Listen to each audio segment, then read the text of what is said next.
Hi guys, welcome to day 19 of our 30-day drawing adventure. So, how did your experiment with different types of paper go? Were you able to find some that varied in smoothness and then play with it? Did you figure out what you like better than others? Don't worry if you're still trying to figure it out. It's probably something that will change over the course of your life and you'll learn what you like and what you don't. I just wanted you to start thinking about that as one of the factors for drawing. Uh, we are ready to jump into today's lesson. And for today's lesson, you need something to draw with, pen or pencil, something to draw on, paper or sketchbook. And today you are going to need a mug or coffee mug with a handle. I think that's something most of you should be able to come up with. You need a mug with a handle on it. I'm excited for today. It's an important lesson, and we're going to have some fun drawing together.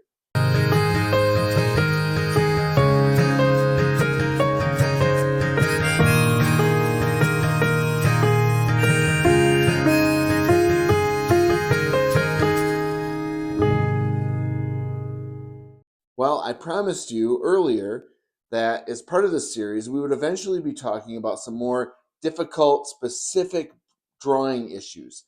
And I want to tackle one of those today.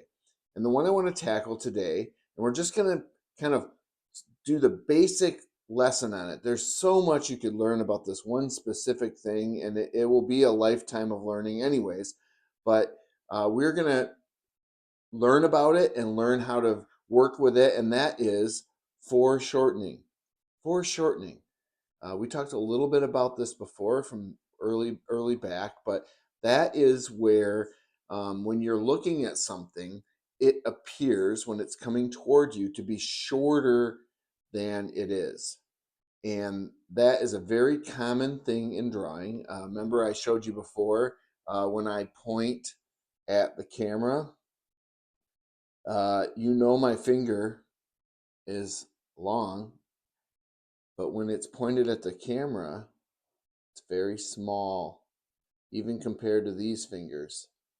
It's very small. It's a little circle. That's foreshortening. When my arm goes towards you, my hand goes towards you.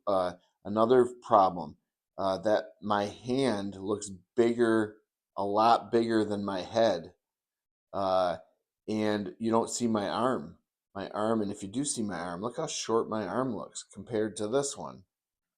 Uh, it's a problem when translating three-dimensional space and objects to two dimensions. It's a very common problem, and we tend to struggle. Everybody struggles with it and how to make it look real. If you draw someone on a bicycle, if they are straight going across in front of you, you see two wheels and a person and the bike, and the bike looks like a bike and it's going across. But if it's coming towards you, if this is a bicycle, the bicycle gets shorter and shorter. And I'm talking about the distance from the front to the back, to where from the front, a bicycle looks like a line. The tire looks like a line with a handlebar sticking out, and the person looks straight on.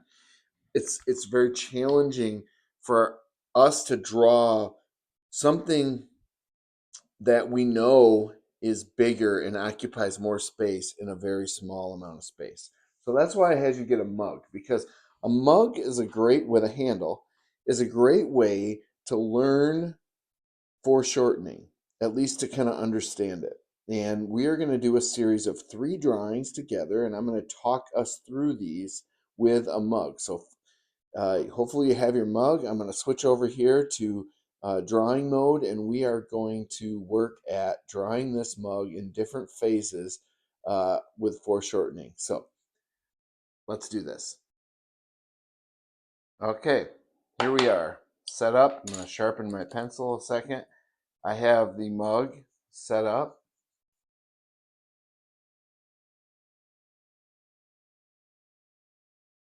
Right there, and it's very important, but I have the handle set off to the right, perfectly pointed to the right.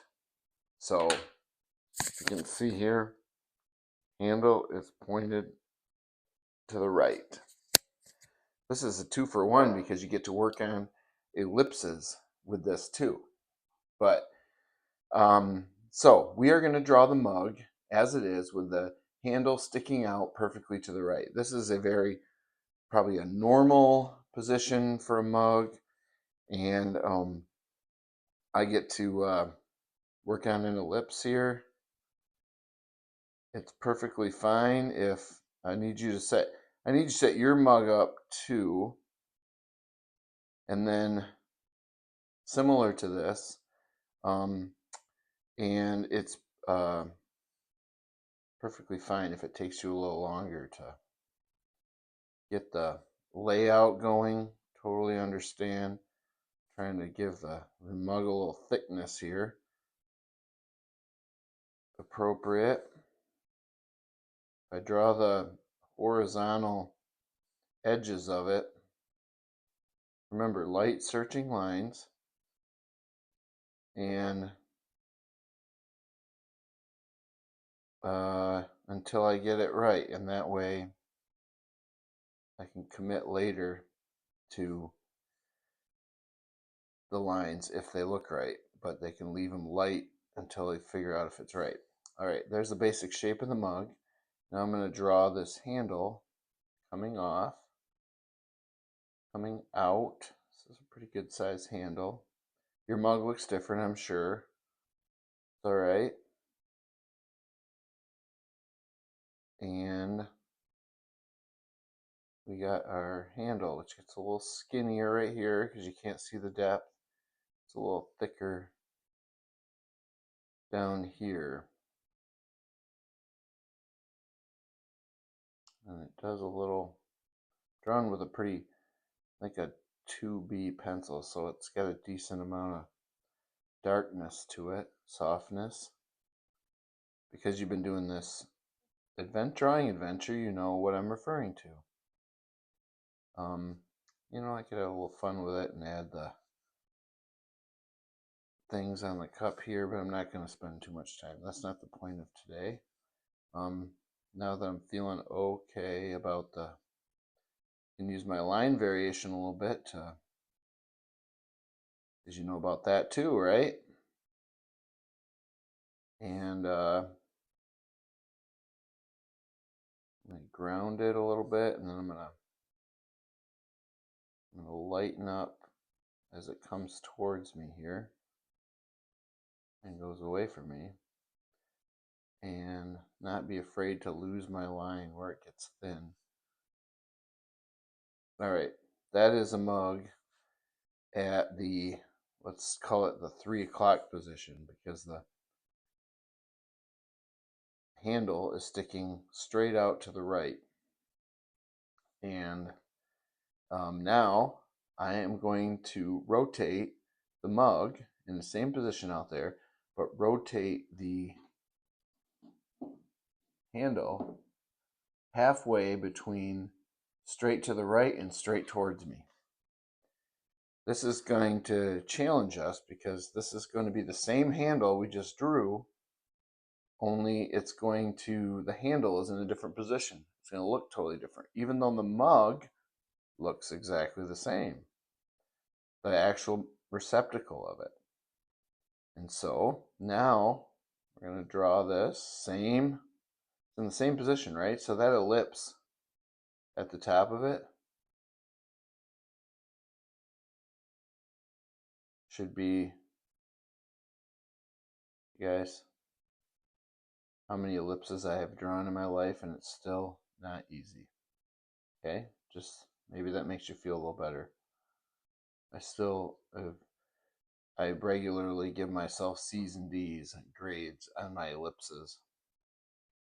All right, light searching lines. I'm going to try to do the same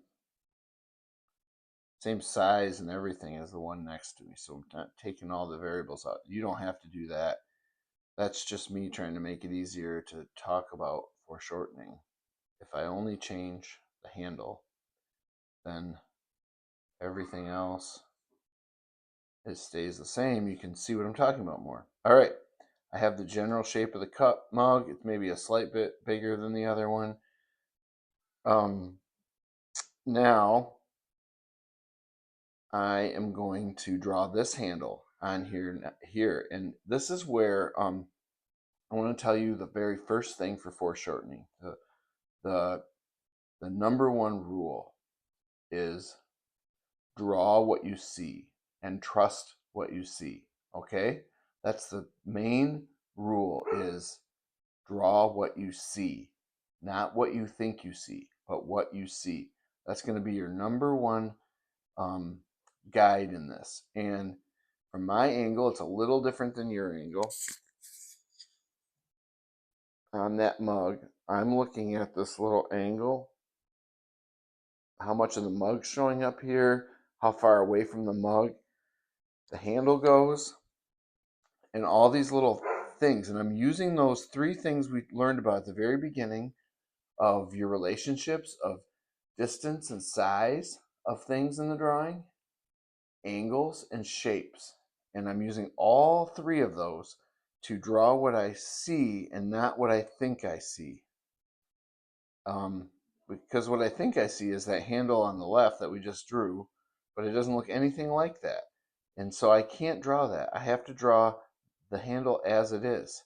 And it comes out an angle from the mug, and it goes down almost as low as the mug, but not quite, out here, down below, and comes back into the mug and attaches. And it attaches, we know, unless you have a really funky mug, it has to attach directly below the point where it comes off. These two have to line up with each other. If one of them's way over here, one of them's one way or the other, unless it's a funky mug, like I said, we know that it has to. I think I actually drew that handle a little bit too.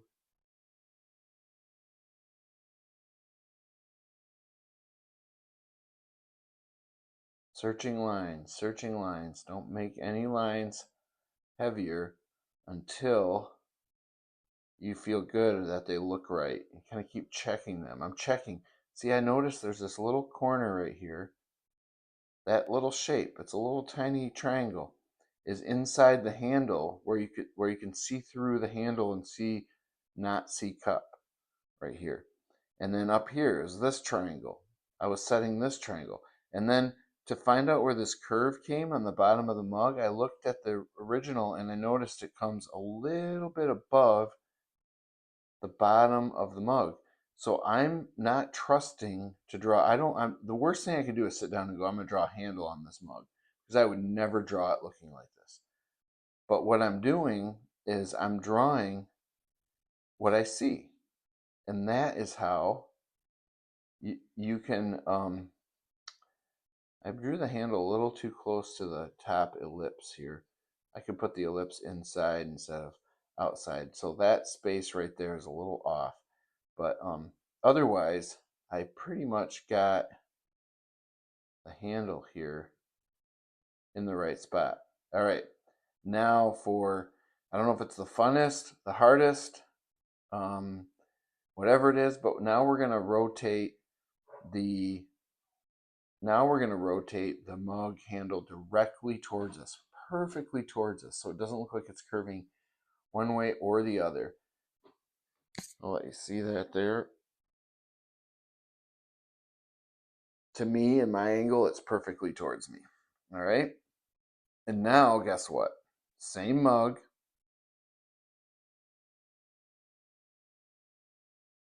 Same ellipse that I should be really good at by now, right? Third time? Nope. Ellipses are hard. They just are. And this one's a little more open than what I keep wanting to make it, meaning it's a little bit closer to a circle than what I'm trying to draw it as.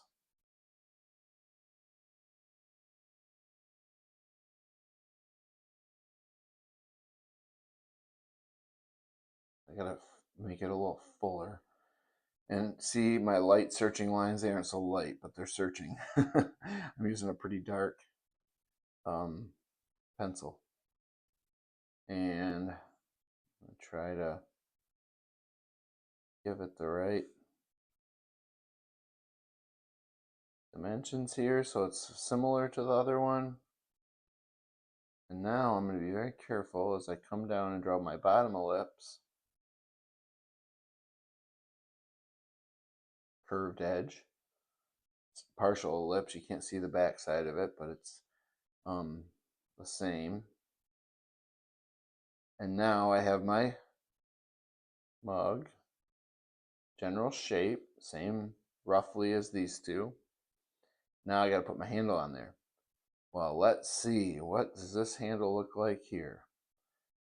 I use my rules of relationships of space, size and distance, and angles and shapes to put this handle in here to get the right width. Probably a little thick, I think. Has a little border around it there where it meets the mug. And if you notice, it comes about a half of the width of the whole handle. This being the width, comes about half of that. I'm always comparing size with other things in the drawing so that I can see if it's right or not. There's a little sticks out where it matches up behind it there, where it touches. Now, if you really, you really want to, you can erase some of these lines. Remember, we're not doing this for the purposes of finished product as much as learning. So I don't really care if, and I don't think you should care if you can see your process lines, those being lines that aren't real and aren't really there, but they're there because you were figuring out where things went and you drew them. I think process lines actually make drawings look real. They show that someone drew them and it wasn't printed or digitally created. And I love that. Okay, here's our, that ellipse is just not that great on that bottom one. Yeah, it's like a B minus. And without showing some shading inside these mugs, which we're going to do shading at some point, I promise. Put some of those lines on there. That is, you have to match that ellipse with these curves, and I'm not taking the time to do it well. If I took the time, they would line up with the curves really well. But what we have here, this one is looking worse and worse. We have a mug drawn with the handles in 3 different positions, and that is a good example of how foreshortening works, and it's good practice because the mug stays the same and the handle moves, and you can go right up around and do it all the way around. In fact, you could do one facing away from you where you just see a little bump maybe of it sticking out the back. Let's see.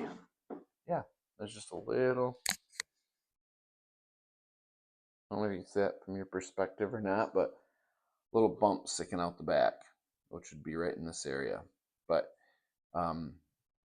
that is an introductory lesson on foreshortening, and it's enough to get you to have the principles you need to do it well, to be able to draw things that look different than what you think they look, and focus on the angles, the shapes, and the relationships of size between things. So work on that. If it goes rough, do it again. Failure is your friend. It will teach you that you're getting closer and what not to do that you did before. So work at this. This is a big one. You won't get it right away. In fact, look at me, still working at it. But it's a great thing to learn and work on. All right, we'll see you tomorrow. Thanks for joining me.